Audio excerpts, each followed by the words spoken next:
Digital 410 Productions proudly presents the Waterman and D-Train Show.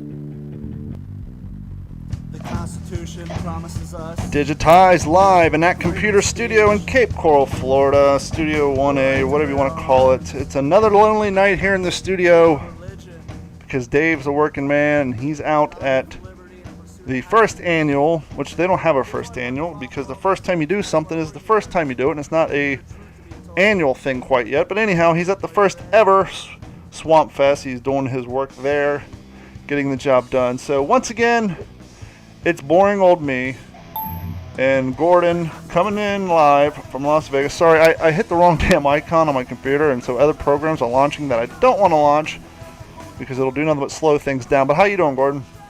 I am doing fantastic. Been a long week working in the yard. I think I've got that thing about buffed out for the year. Hopefully the next couple.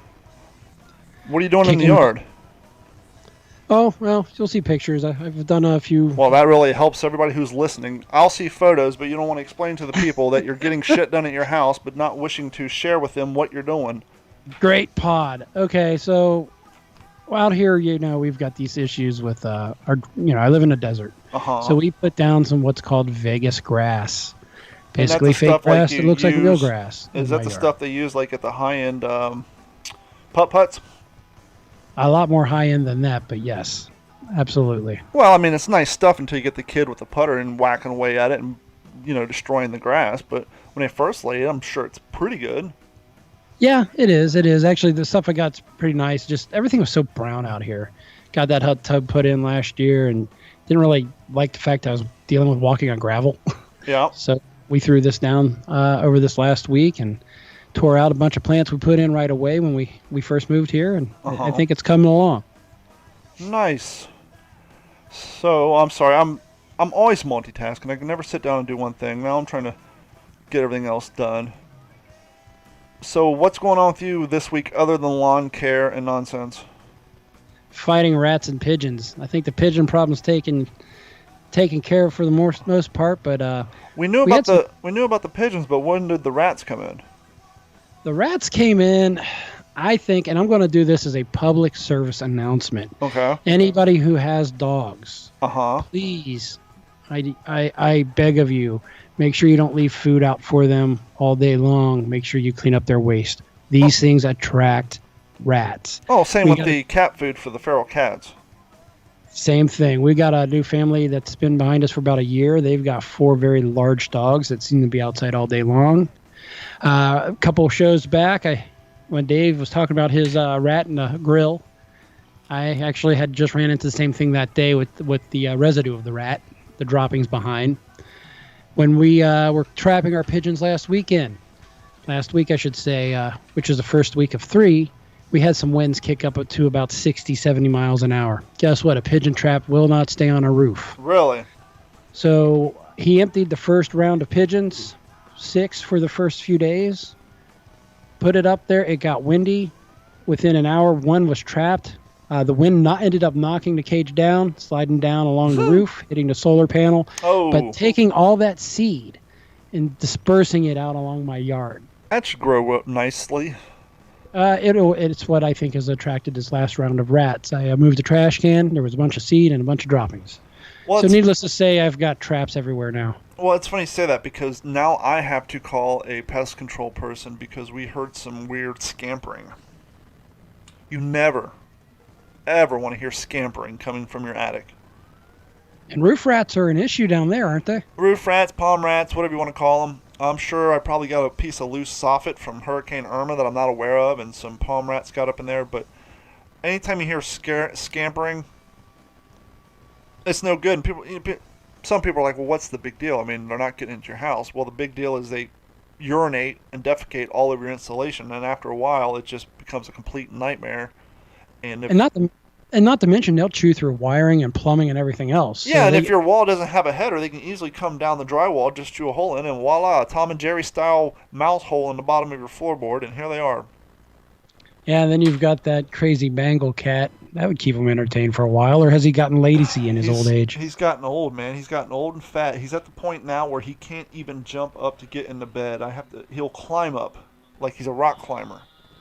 He throws his Wow. claws in there and he just climbs up the side. And so, of course, the comforter in that corner is starting to get all worn because he's using his claws and carrying his way up. But, yeah, between him and the fat old beagle who can't climb into bed anymore, I'm getting up all the time every night. So are you saying that the animal farm is becoming a little on the geriatric side? Yeah, sadly, I would say within the next 3 years, the animal farm will probably be thinned out a bit. The beagle's getting quite old. The Bengal cat and the tabby cat are both like 13 years old, 13 or 14. So, I mean, they are riding the wave of life for a long time. I mean, Yeah, they've got it easy down there for sure. and they both look like they're 6 or 7. I mean, they don't look their age. They're not all skinny. They're not all, the hair usually gets all weird and starts thinning out and gets all flat and funky. Yep. No, I understand that. I understand that. So, as we know, Dave's not here today. We've discussed that. So, my question to you, D-Train, is what's in your head? What are you thinking of? Well, just for everybody's sake, I'm not running Dave off. I'm not kicking Dave off the show. It's his show. But for those of you who are hardcore, consistent podcast listeners, such as my brother and I, we understand that people want their shows when they're scheduled to be there. We have a lot of people. The video views are consistent. The numbers are always consistent on Facebook. So there are a group of people who watch us consistently on this day and tomorrow and Tuesday. And so I basically made a rule this weekend, which will apply to all three of us, and that's you get one reschedule per week. So if you call me, because I understand you got work. Look, I did it when I was working. We moved it a day. But here's the thing. You get one reschedule. Because now there's three of us involved, plus all of our audience. And what I mean by that is you call me on Thursday or Wednesday, and you say, hey, D-Train, I got to work Saturday. Or I got to work Sunday. Can we push the show to Saturday? Or I've got to work Saturday and Sunday. Can we push it to Monday? Correct. And It's only so fair. I got the phone call, hey, man, I have to do Swamp Fest on Sunday. Can we do the show Saturday? Righto. Called you, rescheduled. We got a guest booked, which I got to get on here shortly. So now that's a fourth person involved. And so I'm getting the thing set up, and I get another text. Hey, man, I have to work Sunday, too. Can we do it Monday? And I'm like, you know what, the hell with it. No, I already gave you one reschedule. We can't do multiple reschedules, especially when we have guests involved and things going on.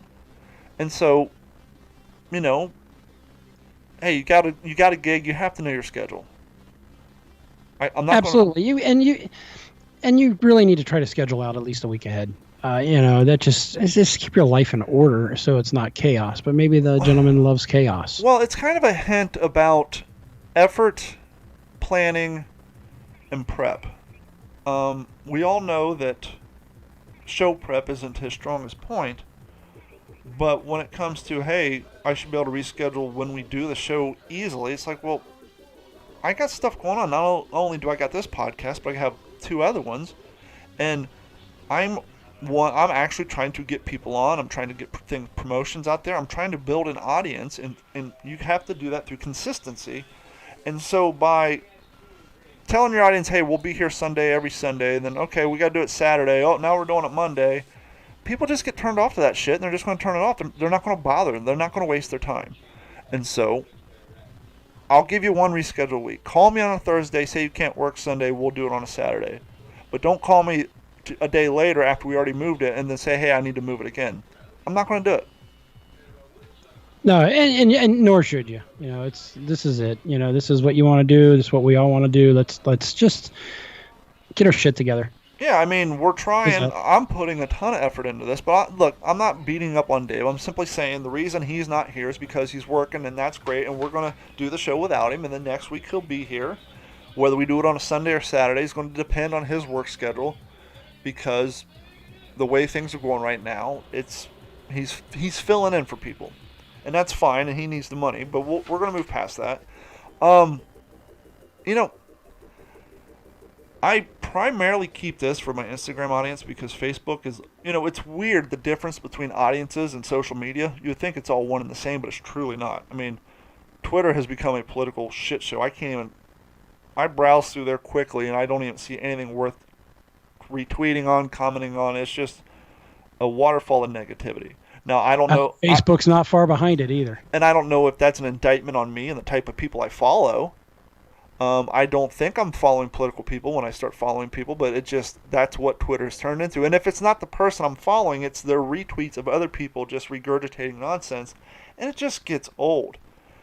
And so I've been focusing on trying to build up my Instagram audience, but since it's fresh and people don't know me from the past and all the stuff I used to do, my life has changed in such a way that the content I put on my Instagram is different than Facebook, because I don't want to scare off the Facebook audience, because a lot of them don't give a shit about what I'm doing in my personal life, which is great, but in particular the health side. The running, the going to the gym. I primarily keep that to Instagram and my personal Facebook page where I check in at the gym, but I don't really put a whole hell lot on the D-Train page. Only time I do is if I hit a milestone in my routine that I'm proud of. One of those things being this morning, I had a new personal best.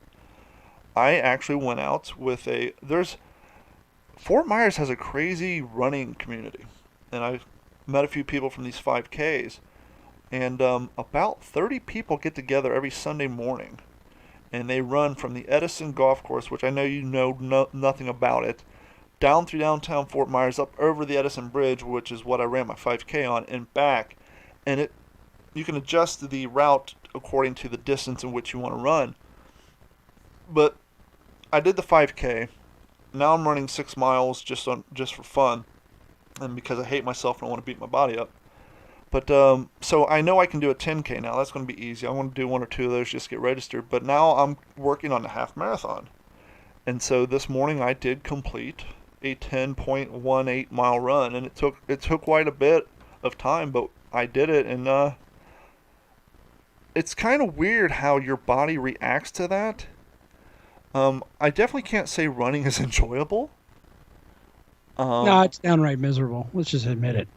It is, but there's something that once you get up in there, I don't know if I believe in the whole quote-unquote runner's high, but there's definitely something a little primal, especially, and it's weird because I keep getting attached to the concept of the pack instinct. Because once again, I've never been able to run a 10-minute mile on a treadmill or by myself prior to running these 5Ks with these groups of people, and now running in the morning with groups of people. Today, I did 10 miles, and my splits were averaging. I did a 9-minute mile, and basically all of them were 10-minute miles, which is nothing I could ever do on my own. And it's just something about that pack instinct, even if the pack breaks up into little groups, it's just something about trying to maintain a consistent speed with other people. It's just something weird comes out of you, and once you're done, your legs hurt, you're miserable, but you're wide awake, and it's just, there's this weird feeling you have of accomplishment, and just, I don't know, you're like, all the stress is gone. It's just like, kind of like a small puppy, you know, when you let them out the kennel, they just want to run around the yard uncontrollably, and you have no idea why, but they do, and it's just weird how it works. Free at last, free at last. Yeah, I definitely understand that. And the pack thing is interesting because in reality, we're all very tribal. I think people are very tribal, and that's obviously what's led to the division of people. One neighbor views another group of neighbors differently, et cetera, et cetera. All the way up to the shit we're talking about today. Before you move past that point, I want to add something, because that is a very, very relevant point. And the funny thing is, when I was in high school, somebody gave me this little piece of paper, and it had a saying on it. I don't know who the quote is, but it basically said, nationalities will continue to try to get ahead of one another if we continue to call them races. In a way, yeah, but that's all natural too, right? It's all part of survival of the fittest at the end of the day. If you look at any animal's instincts and the way they behave. And so, and it's funny, when you're in that pack group, you kind of adjust your speed because okay, I can probably run faster than this person, so I'm going to run in front of them, but there's no way in hell I can compete with that person, so I'm not even going to try, match his or her speed, and you just kind of find the natural level of the hierarchy physically in this group of people that you don't know, and it's just weird. And in turn, you find your own rhythm at which you're the most efficient runner. and you can go from there. And that makes sense. I mean, that's where competition comes from a little bit. Just it also helps you figure out the natural order. You know, I'm no doctor, nor do I play one on TV, but it just seems inherent to me. Okay. Yeah. It's weird. I want to stay on this topic real quick, but like we were saying earlier, we do have a guest scheduled. I'm going to bring him on now. Let's see if we can get him going. Larry Venturino has joined us in the past. He is a local comedian. He is a touring comedian. He does some pretty interesting videos on his Facebook page where he has his Larry's One Question, where he actually travels around Southwest Florida to shoot these cool little videos in his car. And we're having him on again to promote his live shows he's got coming up and some of the events he's doing. Larry, are you there? Oh, hold tight. Go ahead and fill some space, Gordon, while I figure this out. Kerfuffle. The word of the day is kerfuffle. We've have been having these technological glitches, but it happens in a growing show. Yep. Okay. Yep. Keep going. Did a quick poll. Oh, yeah? A1 for your steak or not. It's a 60-40 split favoring A1 to fuck off. So we've all got our opinions on this. Well, I think, like I said, A1 steak sauce is the number one steak sauce voted by people who don't like steak. I don't necessarily agree, because what if you go to a friend's house and it's a lousy steak? Well, you that's just a bad choke steak. It down, or do you throw some sauce on it? That's just a bad steak. Larry, are you there? Hello, hello. I knew I shouldn't have tried doing this live. Keep going. Yeah, but anyway, I've been known. I actually like the taste of A1. I will not put it on my ribeyes that I cook at home. But if I'm out and about, and I'll take this bite of steak first. If I feel like it needs it, it's going to get it. You know, it's just how I look at it. You know, if I go to a Denny's or some lowbrow place, I usually actually avoid the steak, but I do happen to get it. Yeah, it's getting some sauce on it. You know, sometimes I like I'll vary it. I'll throw on some Heinz 57. I'll put some more Chestershire or Shistershire on it and go from there. And so yeah, that was a 60-40 split. For a while there, it was pretty close. And then how's it going over there? I'm still trying to get him on here.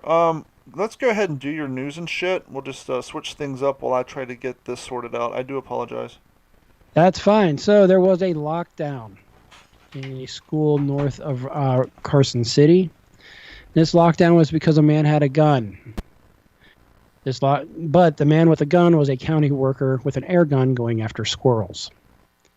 So, you know, we've had a lot of crazy lockdowns and stuff going on. You're calling me. Yeah, ignore it, dude. Just keep going.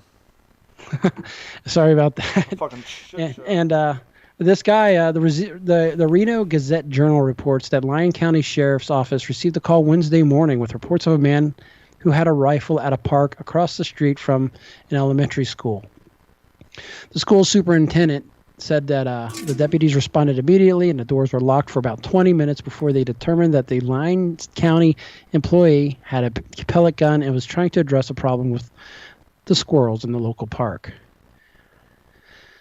So now we're getting a little too jumpy on things. But in fairness, some of these air rifles, you can't tell much of a difference if you don't know anything about firearms. Larry, can you hear us? Oh, this is an absolute nightmare. I don't know what happened. This used to work fine. We've had Larry on before. The only thing that's changed is my cell phone. I don't know why or what the hell. I don't know if they changed the audio ports on these. You and I tested this before we went live, and we were able to get sound through this channel. Yes, we were. I don't know what in the hell is going on. Oh, that's crazy. That is absolutely crazy. And then we got a man that I'm going to say probably will be in the running for shitbag of the year. Who's that? This guy in Minnesota has been accused of either shoving or throwing a 5-year-old from a third-floor balcony at Mall of America. That's insane. It is insane. What is going on with people? People are sick. Yeah, they are. They are. So a 5-year-old child suffered life-threatening injuries when, according to witnesses, a man either threw or pushed a child from the third floor of Mall of America, located in Bloomington, Minnesota. Bloomington Mall of Police. America is a huge mall. I mean, that Oh, place is it was gargantuan. monstrosity. Actually, downtown Summerlin out here in Las Vegas, that went up in 2014, was originally, right when the economy collapsed out here in 2008, going to be a new mall by Mall of America. So it was going to be absolutely.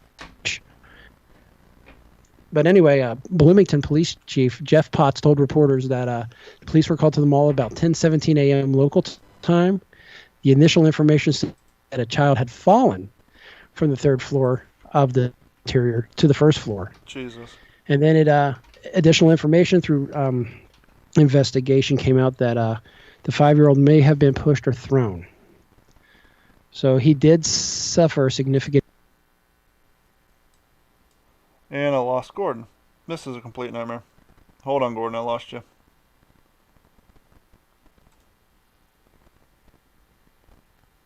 Sorry about that, folks. This is a complete nightmare. I don't use Skype all the time, but apparently... Skywars, wait, hold but tight. obviously they'll be different. Yeah, I lost you when I was trying to do other people. This is a complete embarrassing shit show right here. And the frozen turd rolls on. Yep. And needless to say, here's another one.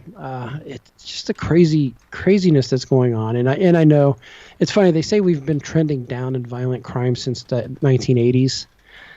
So I think a lot of this is just news is in front of us from every corner of the globe, 24 hours a day.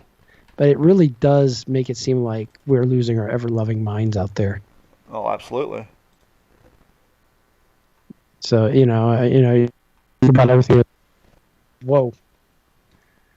Hello. Yeah, you're there. I'm sorry. This is a complete embarrassment. We've never had these issues before. That's nuts. Well, that's because now I'm trying to add Larry to our Skype conversation, and we're doing all this on the fly, and it's just goofy. Absolutely. So that was it with my news and shit. I did have another poll run out about ranch blue versus blue cheese, and of course the better one won on that one, blue cheese for sure. Put it pretty close to a 60-40 split there also. Mm-hmm. And I know you don't have a lot of sidewalks in the Cape. Do you feel that reduces the usage of shopping carts wandering off and into neighborhoods, or is that an issue there? Because it sure the fuck is here. No, it's still an issue. We do have the ones who don't. They basically, like Walmart, once you get around the perimeter of the parking lot, it just completely shuts down the wheels so it won't roll anymore. But no, people just push them on the road, push them through the sand. Oh, that's fucking insane. It seems like that would almost take more effort to deal with. It doesn't even make sense to me, especially in sandy soil down there.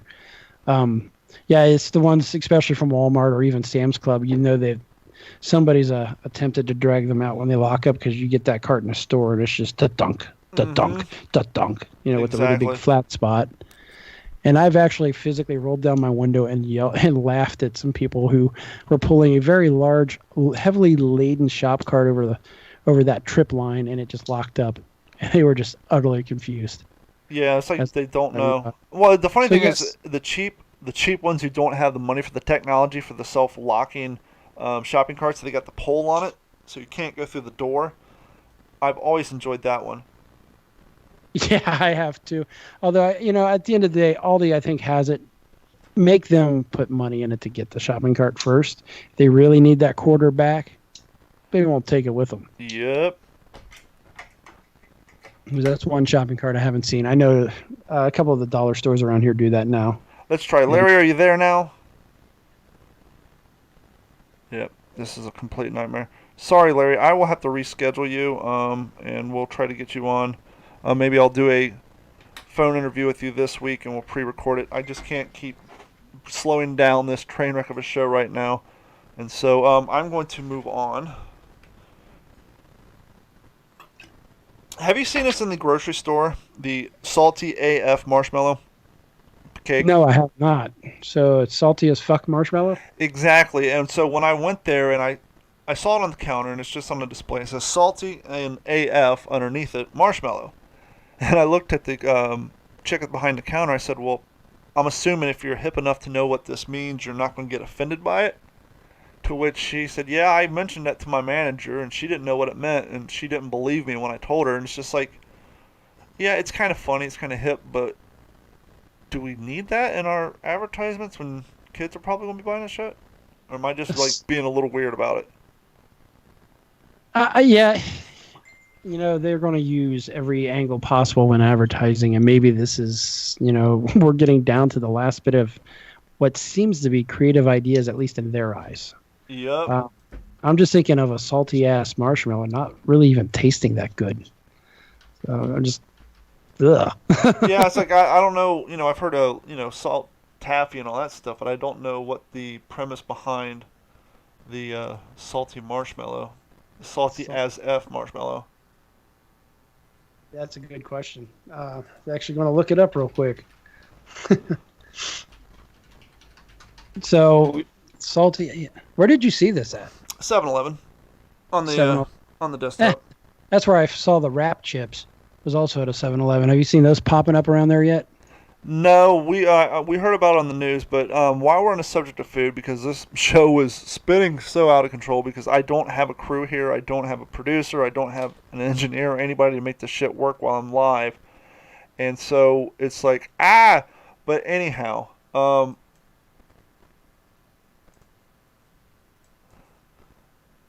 Jesus Christ.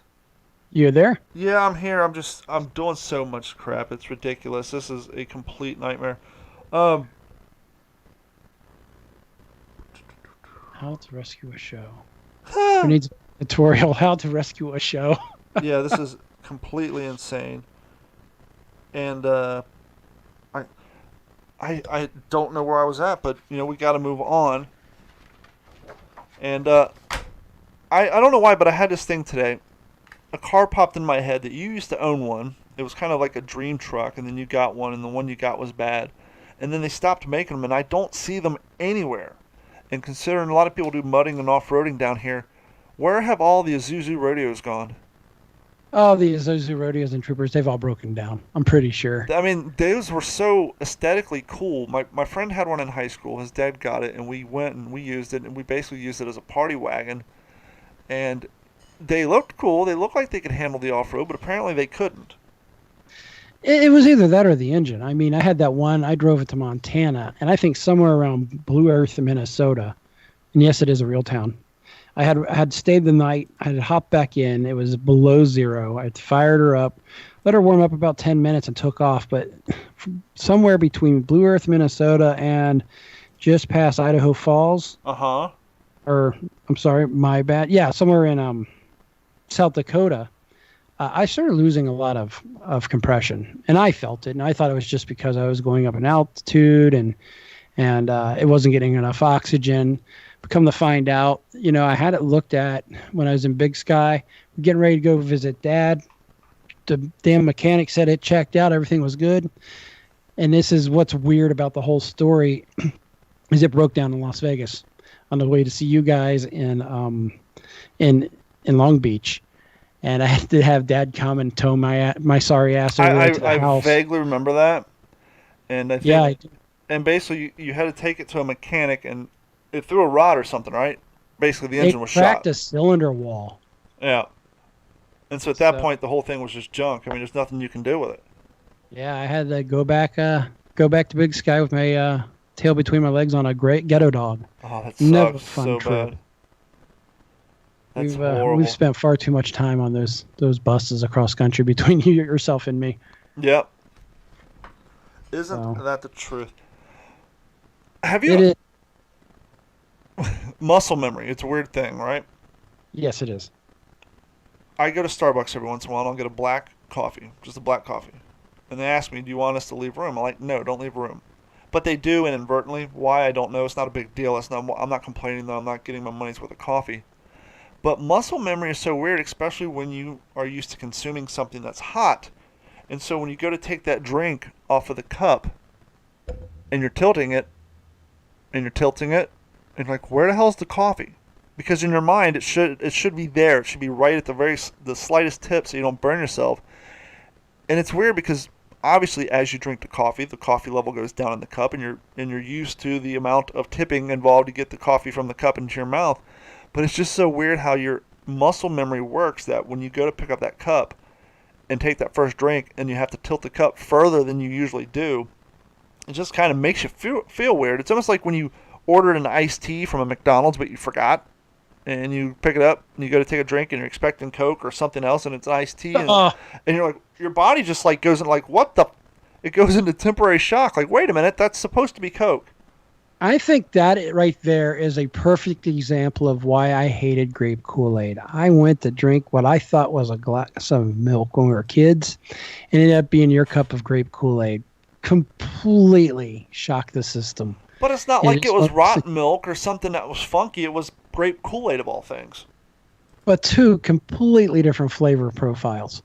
I'm expecting a flavor of milk, and what the fuck is this? That's the first thing you're thinking, right? Mm-hmm. And spit it out. And I haven't been able to drink this stuff since. It's weird. Maybe there's some hang up on that, but it's nuts, right? Oh, absolutely. So I was thinking, am I on the spectrum? What's that? Are you on the spectrum of what? Autism? Something, because this has happened, and it's even happened between you and me. Well, I mean, if anybody's been watching this video tonight, it's been a complete clusterfuck, so the chances are yes. So what I was thinking is I have to have people tell me exactly what the fuck they mean. Because you're an asshole, or because you can't process it otherwise? And that's what's weird, because all through school I had the best comprehension skills. That's what I was told anyway, et cetera, et cetera. But we'll go to do something, and my loving wife will say, hey, can you put the whatever, a different word, say, hey, hot dog instead of steak back in the fridge. And I'm just like, what the fuck are you talking about? It's weird. Or somebody will say, hey, I've got a date set up. It's on a Sunday. And we'll say, hey, we're going to talk to him on Saturday. And I'm like, hey, that's me, asshole. I'm like, wait a second. Did the date change and I wasn't aware of it? No. It's just so weird. And maybe it's because I'm thinking of so much. It's just once I hear a different word, even slightly different, I start going down a completely different road. Oh, absolutely. And I just want to, the Facebook live stream is kicking off. I mean, there's a lot of conversations going on there. If I had Dave here to help carry the show, we could refer to some of these. But Martin Marzika's here again all the time. Mike Brumley, thanks for tuning in. Mom's joining us. A lot of conversations about New York, as always. John Kraft is here. Thanks, everybody, for your support and sticking around with us tonight after all this nonsense. It's insane. But have you ever? My dumb ass wasn't on my toes for anything going wrong, so I'm like, Yeah, I was like, cover for me. But anyhow, that's you're new to this. We'll learn you. Absolutely. I invented a new. I don't want to call it a game. I don't want to call it a challenge. I invented a new standoff, if you will. Okay. In order to be correct in this, you have to be willing to go down the wrong path. Let me set this up. I was at a sandwich store the other day. Okay. I had to order 2 sandwiches. In front of me, there was 4 people in line who ordered 5 sandwiches. Did I hear a math problem? And at this, well, apparently somebody's either eating 2 subs or there's somebody at home. But this, much like a lot of deli counters, this particular sandwich place, they basically, person A opens up the bread, puts on the protein, and then slides it down to the veggie guy. And so they kind of each split and make sandwiches, and not one person. Yeah, the assembly line. Yeah, the assembly line it, even though there's only 2 people. And so, because they're making 5 sandwiches for 4 people in front of me, and I only need 2 sandwiches, the girl got mine done before the people in front of me. However, 3 of the sandwiches by the people in front of me were already done sitting next to the cash register. All right? Correct. Okay, I'm following. So there's 3 sandwiches sitting next to the cash register. One guy is making the other 2 sandwiches because they had 5 sandwiches for 4 people. I only had 2 sandwiches for 1 person. She got my stuff done. I skipped over the 4 people to the register. She skipped around the guy making the last 2 sandwiches for the 4 people who ordered the 5 sandwiches when I only had 2 sandwiches for 1 person. Follow me? Yeah, I'm following you. So, deep rabbit hole, but go. She lays the 2 sandwiches down at the end of the 3 sandwiches that were already made for the people who had 5 people but ordered 6 sandwiches or whatever. And she rings me up and she grabs sandwich A of mine and puts it in the bag. Then she grabs sandwiches B and she stops. She puts it down. She goes 2 sandwiches over and grabs it. And I said, that's the wrong sandwich. She's like, no, it's the right one. I'm pretty sure. And I knew she was wrong. You were following your sandwich, weren't you? It was like the shell game, right? Exactly. Yes. And I knew she was wrong. But I also knew the 4 people ordering the 5 sandwiches were probably more likely to raise a fit than I would. And so thus began fast food roulette. Oh, shit. And I knew I was right and she was wrong. I knew the sandwich that she had in her hand that she went to put in my bag was not my sandwich. In fact, my sandwich was sitting at the end of the other 2 because there was 3 plus my 2. But now my 2, or actually my 1 and one of the other people's ones in a bag. So now there's 4 left on the counter because the other guy's done. And so if I was the one making the sandwich, lapping the other guy who's dragging ass making the boatload of sandwiches, and as I'm passing them, I'd say, you know what? I'm going to do something to identify this sandwich. Like perhaps as Sharpie? Separate from that party. We're going to put like a little tear in a corner. Well, they ask your name now because everybody wants to be Starbucks, so they ask your name. So anyhow, let me finish real quick. And so now thus begins fast food roulette. Now, once again, in order to be right, you got to eat something that's wrong. And so I knew what I had in there was not my sandwich. And I also knew I've been ordering the same sandwich from Subway for 20 years, and that is a 6-inch spicy Italian on Italian urban cheese. Yes, I know the Italian urban cheese only been around for 6 years. You said you've been ordering it for 20 years. Prior to that, I got white bread, but now we are in 2019, so I get Italian urban cheese. Leave me alone. Spicy Italian on Italian urban cheese, light lettuce, provolone cheese, extra pickles, onion, salt, pepper, oil, and vinegar, tomato. Thank you very much. No, I do not need that toasted. That's what I get. And so I knew that that was not my sandwich because, one, the sandwich was warm and my sandwich was not toasted. So you got a warm sandwich and you already knew because you ordered a cold one. But I knew I was right. Now, what would you do in a situation of fast food roulette? Let the other people get out of there. Yeah, I think what happened is you ended up sitting on it, going down to the table, opening up, saying, yep, I was right, this is wrong, walking it back up there. No. I took it home. I said, I know this is the wrong sandwich. I know it's not mine, but I'm going to eat it. And here's why. You didn't want to be that asshole? No, I wanted to be something worse. I am taking a calculated risk that the 4 people ordering the 5 sandwiches were not as nice as me. Which means the 4 people ordering the 5 sandwiches got my spicy Italian on Italian urban cheese, 6 inches with the lettuce, the extra tomato, extra pickles, salt, pepper, oil, and vinegar, and provolone cheese. Yes.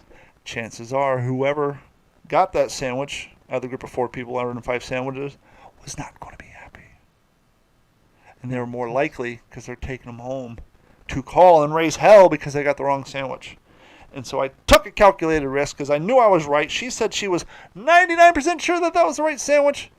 And I almost pulled it out and opened it up in front of her, but I said no. I know I'm right. I know she's wrong. I'm going to go home and eat this fucking sandwich. Those people are going to go home, find my sandwich, and hopefully raise holy hell so that she could feel like an asshole. But I didn't. The question is, did they raise holy hell, or was there somebody else in that group that said, fuck it, I'll just deal with it? I don't know. I wasn't there. That's why it's a That's calculated risk. That's why this is fast food roulette. So I got home, got the sandwiches out of the bag, and opened up mine to find steak, onion, and spinach with mayonnaise on wheat bread. So did you have a new sub with a new flavor profile that you enjoyed? I consumed it. I ate the whole damn thing, and I said, you know what? I might like this. This may be my new future sub. Why not take the risk? Because this is fast food roulette. I was instructed by other parties that perhaps I should call and explain to them that they gave me the wrong food, and I said no. I know I had the wrong food. I'm hoping somebody else calls him and raises holy hell. But I will never have the satisfaction of knowing. And the funny thing is after I consumed someone else's sandwich that was not my spicy Italian on Italian urban cheese with lettuce, provolone cheese, extra meat, extra pickles, tomato, salt, pepper, oil, and vinegar, not toasted, thank you very much, I went for a bike ride. I rode 5 miles. And at mile 2, there's the sandwich shop on my right. And I fought every instinct, everything in my body. I just had this vision in my head that I wanted to do, but I didn't. I held back. I stayed an adult.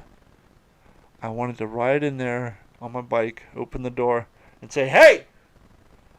Told you I was right," and turn around and walk away. But I didn't. So is it worth the risk to knowingly eat the wrong order just to prove a point? Just to drive a point home that you will never see? You aren't there when the point is being hammered in by someone else who hopefully called and complained. Hopefully they came back for another sandwich. But I'll never know.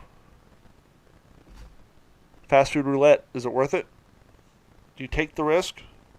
I could have got something completely horrible. I could have got some of that fake crab and some mayonnaise. But Or just some lettuce on bread. Where's the meat? I think the spite and the knowledge that I was proven right made that sandwich taste even better. But I did it. I felt good about it. And I hope and pray that the 4 people ordered in 5 sandwiches who got the wrong sandwich because the chick wasn't listening to me when she messed up her own dice and cup game, whatever they called that in New York. Yes, it was the shell game, right? Shell game. They have another game for it. It's not Rochambeau. You know, a lot of people don't know that paper, rock, scissors is in fact called Rochambeau. It has a name, yes, people. Yes. Rochambeau. Rochambeau. Is that French? Rochambeau. Yeah. I don't know. That was kind of weird. Let's try that again. Who are these assholes who take the registration sticker and instead of stacking them, put them in each corner? License tags are decorated in fucking stickers. Have you seen this guy? I know everybody's seen this guy. Every corner, instead of putting it in the top right corner, it's in the bottom corner, the left corner. And so at the end of the day, and then sometimes in the top, at the end of the day, they got like 7 registration tags.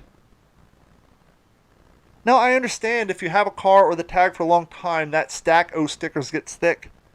Peel them off. But what if the cops need to see every subsequent sticker? You know what it reminds me of? They only have had this car, man. You know what it reminds me of? Let's go back to Kentucky, mid-'80s. Kentucky had this weird rule in the 60s and 70s, and I think they finally killed it in the 80s, that you had to have a proof of insurance decal on, was it the front window or the rear window? It was on the front window. I don't remember if it was on the driver's side or passenger side, right along the pillar. But yes, I remember seeing those, and I asked the question, what is that? Yeah, because Mom had them in her Buick Regal all over. Yeah. And now these aren't the... This is back in the 60s and 70s, so the static cling stick-on stickers didn't exist. These were clear, transparent stickers with, like, I think the Commonwealth of Kentucky logo on it, the insurance company name, the expiration date, and it was a hardcore sticker. And once it was up, you had to get in there with a razor when you switched your policy. And so much like these assholes who put the registration in each corner, you would see cars with lines of proof of insurance stickers on the back of the window or in the front of the window. Wherever they would fit. It's like, yeah, somebody can't keep an insurance policy. Right.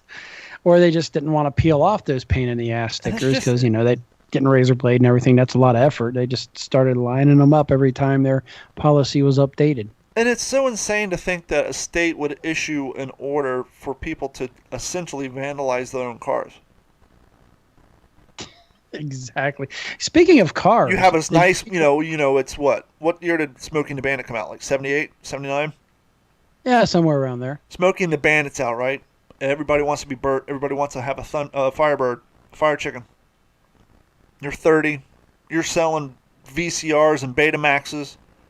You're the best, you know, Hoover salesman in town. You get that check, right? And you go out and you get yourself a nice 1978 Pontiac Firebird, black with the T-tops and the fire chicken on the hood. And you go down to the insurance company, fill out your policy, and they give you this big-ass, ugly sticker to slap on the inside of your windshield of your brand-new Firebird. Horrible.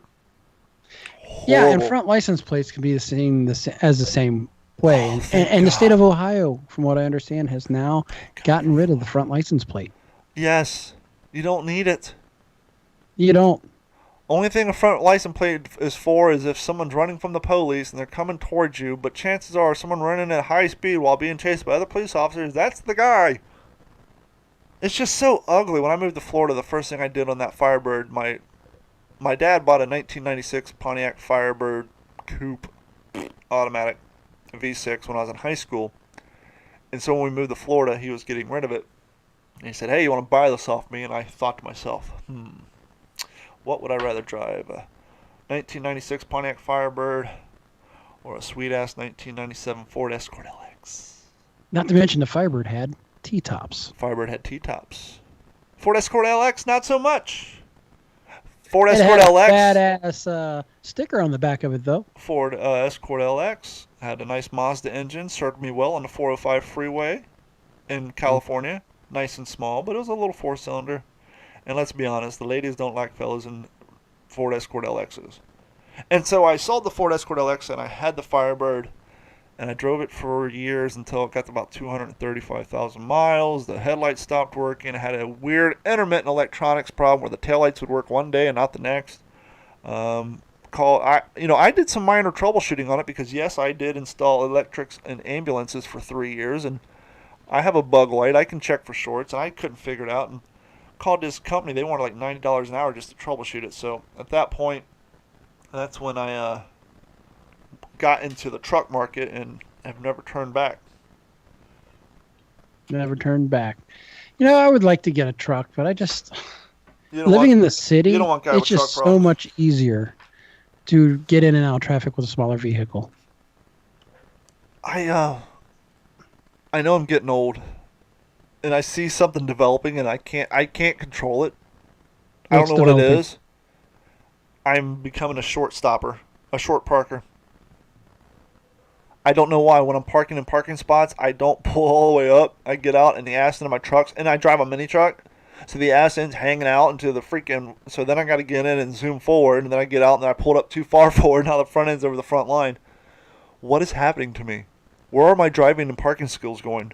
I know what I'm doing wrong, but instinctively, I don't know if I'm worried about damaging the front of my car in a parking block that's not there. Besides, I'm in a truck, not my Firebird. But I'm developing this old man habit, and I see myself getting older because my parking habits are getting worse, and I don't know what to do. I tell you what, one thing that drives me nuts, and I'm a guy who, when I get into a parking space, I will back up and straighten up until I'm about dead nuts center. I try to, and that's a lot easier now with the advent of backup cameras because they have the lines. Yes, it is. But then you run the risk of, well, do I want to be the asshole who backs in the parking spots? Or the asshole who somebody's looking for a parking spot, they see you pull in, or they see you back up. They didn't see you pull in, but they see you back up to straighten out your ride. So they're thinking they're getting a spot, and you're wiggling in there a couple times, and you go. And speaking of that, one thing that drives me nuts is fucking GM. And their goddamn, when somebody shuts off a car, they put it in park, the fucking brake light comes on. So you think they're getting ready to back up out of a spot, and they're not. They all of a sudden get out of the car, they walk away, and the fucking brake light's still on. I don't understand that. That drives me insane. That has gotten me on more times than anything. Now I realize, like, that's GM vehicles. I never seen that. I don't think I've ever paid attention to that. Yeah, when you're in a place that's just hard up for parking and everybody's doing the lap of death, you'll see somebody in a GM or Chevy or something. The backup lights are on. You're like, cool, I'm going to get this, and then a fucking year goes by and it's still there. Either the guy has already left or he's getting ready to leave. And it just, I don't understand why they do it. I just don't know. Now, you're married. Yes, I am. You're an old man. Yeah, I'll be 45 this August. You're not still not successful. You're not a young Nubian princess. I miss those days. You're not dating. Nope. Nor am Thank I. God. And so we are not aware of this new thing. The reason I became aware of it is not because of the news. No, didn't hear it on the news. Not because of Facebook, but because I heard it firsthand. I was going to the gym. No, I'm sorry, going to the gas station after the gym to get a protein shake. And there's a young African-American girl in there behind the register working, and she's complaining about a new issue, and an issue that I never really gave thought to. But as a young girl, and social media. Now, we all know about people DMing people, like just random strangers, hey, trying to get hooked up. Okay. There's a new creepy version of that. She was complaining that random dudes are sending her video chat calls via Facebook Messenger. And so it's bad. It's one thing you get a random text message in your inbox. You can just delete it. But when you're sitting there at work and your phone rings and you look down and just random people are sending you video chat requests, it's kind of creepy. Yeah, it's like taking the phone scam call to an all new level on a creep side. But that's just it. I think creeps will look for any creep loophole that they can find to push their creepiness along. It's nuts. Wow. So that's the next thing is just basically video stalking. But the crazy thing is if you're doing a video chat, unless you got some disguise on, you're really not anonymous. It's easier for people to report you doing creepy shit because they know what you look like. Well, yeah, and a lot of these people, they just don't think straight anyway, but you're right. Yeah, so, or some guy comes up and he's got a creepy clown mask on. Like, nah. What the fuck is that? Yep. So, before we wrap up the show, because the show went nowhere, I do apologize. I'm going to try to fix this nonsense. I'm going to record an interview with Larry, and maybe I'll add it to next week, or I'll just post it up post-week. We'll just do a while you're away, a little mini episode or something, because I really want to get him on to promote his stuff. But if you're watching, I just put a fan on my desk. I've been looking for one of these for a while. This is an old 40s, 50s style cast iron fan. The big blades and the open cage. Not much finger protection. Actually, the whole back's completely open. And there's a funny thing, we always complain about lawyers. When you watch the car ad, you see, this is performed in a closed course, do not retry this at home, yada, yada, yada. And you're like, who is that for? Are we that dumb? You know how many comments I got on Instagram and Facebook about this fan? What do you think the number one comment was about this fan, Gordon? Something along the lines of somebody's going to lose a finger. Why? Because, what is it about fans? Why is is a fan the siren song to idiots? Does it? Hey, when's the last time you tried to put your finger in a fan? I don't think idiots as much as young, inexperienced children who have. But people are telling me to watch my like. I'm like, oh, the fan's spinning. I'm gonna put my fan. I don't finger fans. That's not my thing. I'll finger my ceiling fan when I'm trying to slow it down, but I don't finger desktop fans. And so, I got to thinking, it's those people who are so concerned about me fingering my fan. Those are the why. That is the exact reason why we have bucket babies. That's why we have warning labels about putting your baby in buckets and 5-gallon buckets. That is why when you go and buy the Shamu inflatable whale for your swimming pool, or if you live in Florida, you get the alligator, you will see now on the back of the whale, because my cousin had this whale when we were kids, and the whale shaped the same, painted the same, but now the new version of the whale has a tattoo, huge back tattoo, borderlining on full body tattoo, of basically a legal liability disclaimer and a whole list of shits of what not to do with that whale. And it's so insane that everything has to have labels on it, because either A, we have a lot of idiots, and yes, I'm fingering my fan, we have a lot of idiots, or a lot of Sue Happy people. But I just thought it was funny that I'm posting a picture of this really cool looking blue vintage cast iron fan, and the number one comment from people's, don't cut your finger off. And I just thought it was weird. It is weird.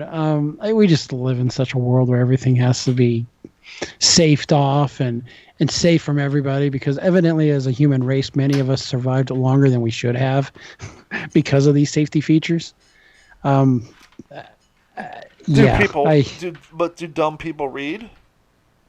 Oh no, they're not going to give a shit. When they see the ceiling fan and it's pulling them in like a tractor beam on Star Trek, and they can't help but to put their finger in it, do they see that label and say, oh, maybe I shouldn't do that? It's like a bug zapper to a moth. But I think it's the primary reason these fans, obviously they're big and heavy, but they are so much nicer to look at because their grates are open. But I bet these were probably at some point taken off the market forcefully by the government due to concerns about people losing their fingers. Could be, and you may have to add another safety method that fans of that era seem to have had on them was either ribbon or string tied to the front of them, so when it was on, you can see it. Because the fan spinning and the nice wind blowing, you can But see yeah, that you across have to the still room. tie these bullshit on the front of our fans. Never quite understood that, by the way. Now, was that a Hollywood thing or is that a real life thing? That's a good question. And what made me think of it is I was in, our local Wally World this weekend, and they did that to all the fans that were on display. So, and I was thinking the same thing. I was like, that just took me back to the old Hollywood movies where, it's either the 40s, the 50s, the 60s, or even the 70s where they've done that. And I'm like, what is the purpose? Just to show how much air it's blowing or that it's on, It's just one of those weird things that we as humans do that doesn't necessarily make sense. Or is there a reason behind it? And, I understand they do it on the sitcom so when they're filming they can see the guy in the back seat. But it's always funny to me that whenever you watch TV shows, the rear view mirror is missing off the mirror and off the window and all the headrest off the seats are gone. Somebody just asked me if this fan works, so I'm going to plug it in. So kill some time. Get your fingers out of it. Kill some time. Yeah, so you're talking about the headrest. That bumps me. That absolutely bumps me on TV shows and movies where they either take out the headrest or they make some half-assed shortened version of a headrest back there. And especially if you know the type of car it is and what it should look like on the interior, and you're seeing it, and it's just like, why? And the reason is it's because it takes up too much real estate. It takes up too much of the shot. You can't see the people in the back seat or get the perceived light coming in, but it doesn't work for me at all. Yeah. It's almost as bad as the whole trend in TV shows, and Sons of Anarchy was notorious for it near the end of using fake blood that was so obviously fake and generated. Yeah, I was saying not only fake, but it was CGI blood. Yes, and that's just it, the CGI blood. And speaking of CGI, I just watched this new Our Planet on Netflix, and the filming is absolutely beautiful. I've got 4K TV, and I'm like, they have spent a ton of post-filming production time on this because they've definitely more than color corrected. They've probably digitized. Everything looks like it's about to pop off the screen. Can you hear my fan, or do I need to put ribbons on it? I think you're going to have to put ribbons on it. I mean, go for the full effect. The fan works. It's spinning right now. The thing is the oscillation arm doesn't really work, and it's got a cool little technique of how it works. The fan itself actually moves forward and backwards. Every once in a while it'll catch and the oscillation works. But, I didn't know it's working now. I didn't buy this to use it. The fact that it works is definitely a step up. But, I paid $25 for it. Usually these things are going for $60, so it was definitely a steal at any price. But, yeah, there's my fan. It works. And I'm not going to stick my finger. Well, maybe I will stick my finger. Ah! There, I stuck my finger in it. Are you happy? So that's hot fan talk for tonight. Hot fan talk. Hey, I heard you did a new half-ass review. Sure did. Half-ass review. Check these out. This is more great pod because it's visual. As we open up the show, I got into the fitness stuff, and once again, I try not to beat you guys over the head about it because I know you really don't give a shit. But for those of you who do, or if you have kids who play football or doing active sports, there's a company out there called Sleeves. I hope I'm pronouncing that right. It's spelled Sleefs. And they make activewear apparel. Now, I've kind of gotten this bad habit. Instagram's really good about doing advertisements about cool little shit that sparks your interest, and the best part is it's always under $20. And so we're like, well, okay, it's under $20. But anyhow, Sleeves was having a sale. And when I run, as we all know, I'm a hat snob. The first time that lawyer Mike Chinopoulos saw me without a hat, he got angry. He said, never take off your hat. That's part of your persona. I've never seen you without a hat. Keep the hat on. And so I'll have a lot of hats. I try to keep them clean. When they get dirty, they fall into the work cap pile. But when I run, I don't like to run with ball caps on. One, the wind 2, I don't want to stand them up. 3, it's just uncomfortable, all the sweat. But Yeah, you don't really get to vent your head properly when you're running with a hat. yes, and so I was trying to come up with a cheap sweat prevention solution. And once again, I was on Instagram, and this little thing popped up about these company called Sleeves, and they make these quick dry, antibacterial, UV protectant, unisex headbands. And they got cool patterns, like the one I have in my hand right now is a gold and black American flag. It's pretty cool. And I'm getting like 3 of these for like, I don't know, $18.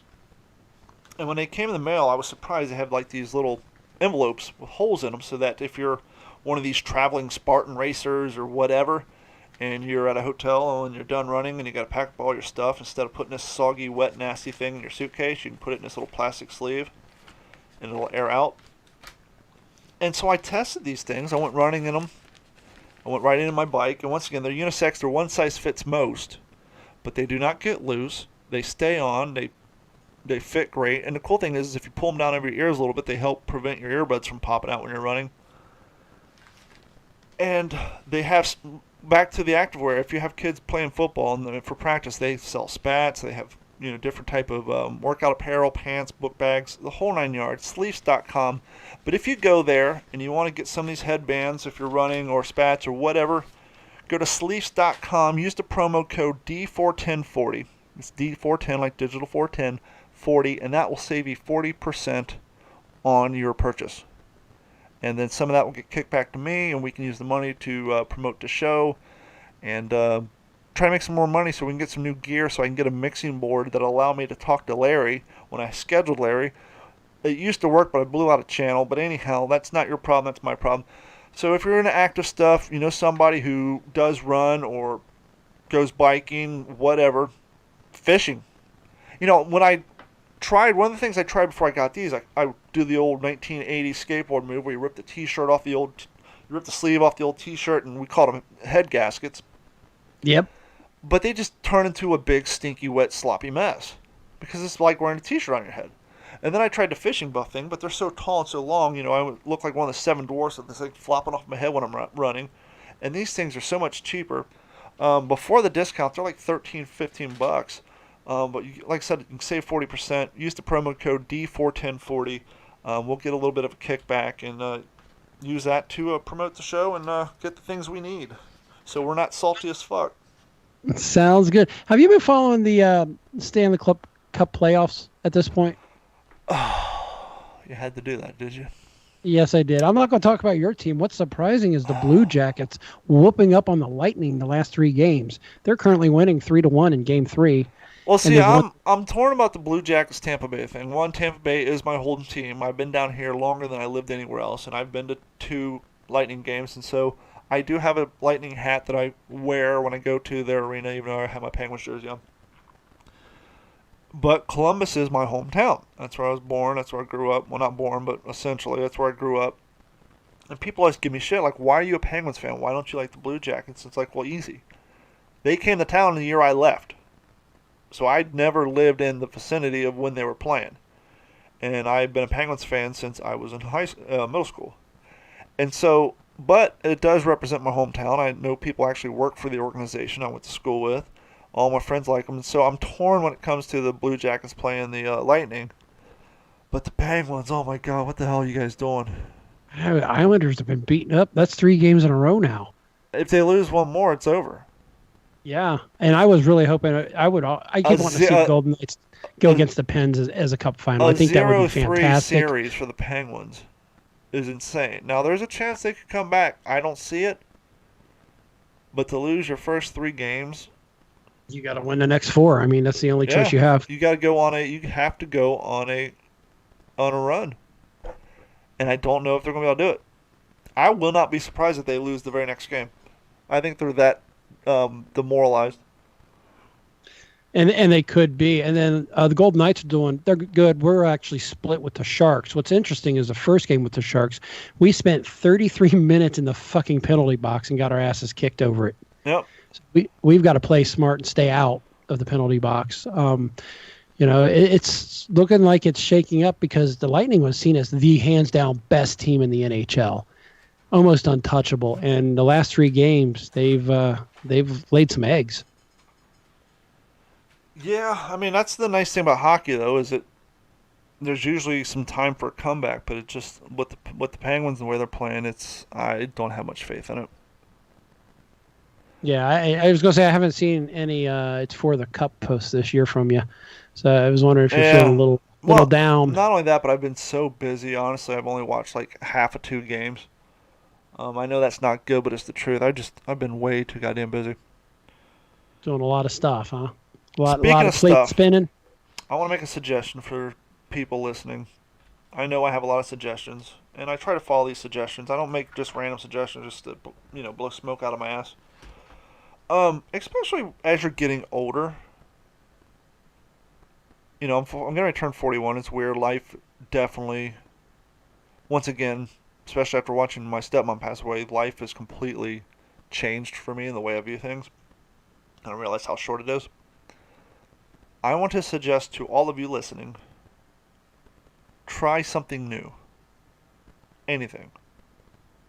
You never read before, go down the library, find a book on a topic of something you like, and try to read. And don't just try it once, try to actually get into it.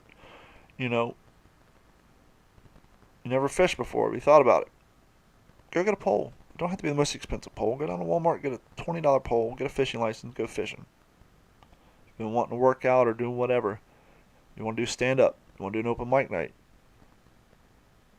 Now, I should be not bringing this up because I should be out there doing it, but I haven't yet. But I will do an open mic night one day. But try something new. So many of us get locked into a rut, and not even just life, but like an activity rut, a hobby rut. We just do the same thing, and after a while, it doesn't really satisfy you or fulfill you, but it's just so common. It's just what you do, so you continue to do it.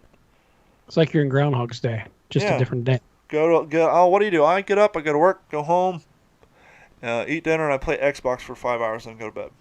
Every night? Yep. Got a group of friends, great time. That's cool. I did that for years. Gets a little stale.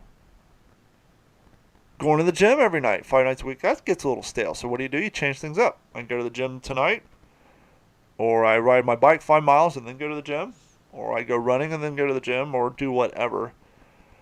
But change it up. Try something new, particularly something that's out of your comfort zone. Um, you know, it could be you want to take Krav Maga. You want to go down to our 5 friends at New World Fit and Fitness and learn some Krav Maga and learn how to defend yourself from a perpetrator. But you're a little scared about doing it. You're a little nervous. Do it. Nothing better to do it than when it's something you're really not sure if you want to do. But life is short. Try something new. You might be surprised. You might get a new hobby. Look, 10 years ago, I would know. Hey, 10 years from now, you're going to be running. No, I'm not. That's lame ass shit. I'm not a runner. I don't care to run. I don't understand people why they run. Lo and behold, 10 years later, here I am running. So, try something new. You're never too old to try anything new. Hell, I've been wishing I learned how to weld. Maybe one day I'll go down to a community metal shop and learn how to weld just for fun. But do something new because life is short. Life can get a little tedious and a little monotonous. And one of my biggest fears, and this is part of the reason why I stopped playing Xbox all the time and tried to start doing more things. My biggest, I don't want to say fear, but one of the things I'm trying to avoid, I don't want to be in my 80s or even 70s because I know my back's going to be shot, my knees are going to be shot, I'm probably wheelchair bound. I don't want to look back and say, you know what? I spent my 30s, my 40s, possibly my 50s sitting on my ass, watching TV and playing Xbox. And now that I'm 75, 80, my legs don't work, my back's fucked, I'm bedridden, and I want nothing more than to go outside and enjoy the world. I don't want to look back and think I wasted my mobility. Xbox is going to be there when I'm 80. It'll be Xbox 86,000K. It'll be super cool. We'll probably be in some sort of, anti-gravity tank hooked up to VR, but it'll be there in some form or shape. But my mobility probably won't. My ability to go out and do things, be spontaneous, probably won't be there. And so I figure I have a lot of time to do a lot of stationary shit in the future. And now's the time to go out and move and enjoy life, because I do see a lot of sedentary lifestyle in my future, and so I don't want to waste the time and the mobility that I have now. In keeping it with the same theme, I'm going to quote one of my favorite quotes from Hunter S. Thompson. Life should not be a journey to the grave with the intention of arriving safely in a pretty and well-preserved body, but rather to skid in broadside in a cloud of smoke, thoroughly used up, totally worn out, and loudly proclaiming, "Wow, what a ride." And I think that's the perfect place to go out. We'll see you all next week.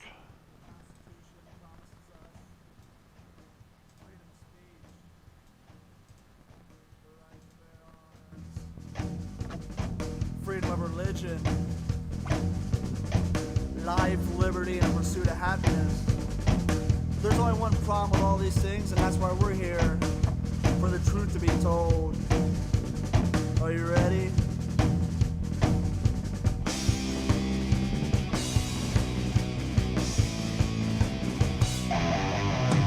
The Constitution!